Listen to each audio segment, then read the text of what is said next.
రాష్ట్ర మానవ వనరుల అభివృద్ధి ఐటీ శాఖ మంత్రి నారా లోకేష్ కు తెలుగు శక్తి అధ్యక్షుడు బివి రామ్ విశాఖ నగరంలోని హోటల్ నోవాటెల్లో కలుసుకున్నారు.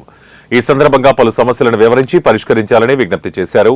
ముఖ్యంగా జీవీఎంసీ ఉద్యానవన విభాగంలో ప్రజాధనం దుర్వినియోగం ఆరోపణలు, స్వాతంత్ర సమరయోధులు అల్లూరి సీతారామరాజు జీవిత కథ ఆధారంగా నిర్మించిన మన్యం ధీరుడు చిత్రానికి పన్ను మినహాయింపు, కాంట్రాక్ట్ స్టాఫ్ నర్సుల విధులు రెగ్యులర్ చేయడం వంటి అంశాలను బివి రామ్ ప్రస్తావించారు.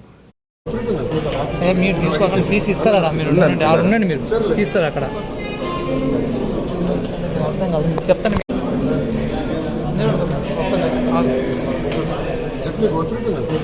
మీరు తీసుకోవాలి ప్లీజ్ ఇస్తారా? మీరు ఉండండి, మీరు తీస్తారు అక్కడ. నా ఉదయపూర్ నమస్కారాలు.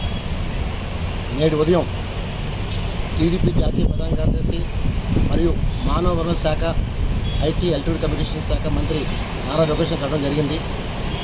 ఏదైతే విశాఖపట్నం జీవీఎంసీ హార్టికల్చర్ విభాగంలో పూర్తిగా అవినీతిమయమైందని చెప్పి ఆయనకు ఒక నివేదిక ఇవ్వడం జరిగింది.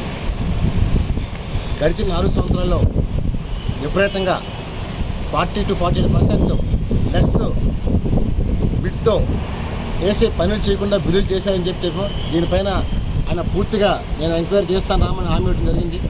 అలాగే గడిచిన 20 రోజులుగా కాంట్రాక్ట్ స్టాఫ్ నర్సింగ్ వాళ్ళు రెగ్యులైజ్ చేయమని చెప్పి జీవో 115 రద్దు చేయమని చెప్పి రాష్ట్ర వ్యాప్తంగా 11 మంది స్టాఫ్ నర్సులు ఆందోళన చేస్తున్నారు. ఇది కూడా దృష్టి తీసుకోవడం జరిగింది సార్. ఎందుకంటే వాళ్ళు కోవిడ్ టైంలో కోవిడ్ వారియర్స్గా పనిచేశారు. వాళ్ళ ప్రాణాలు పణంగా పెట్టుకొని రాత్రనగా పగలనగా చేశారు. వాళ్ళు పీజీలు, డిగ్రీలు, పీహెచ్డీలు చేశారు. మరి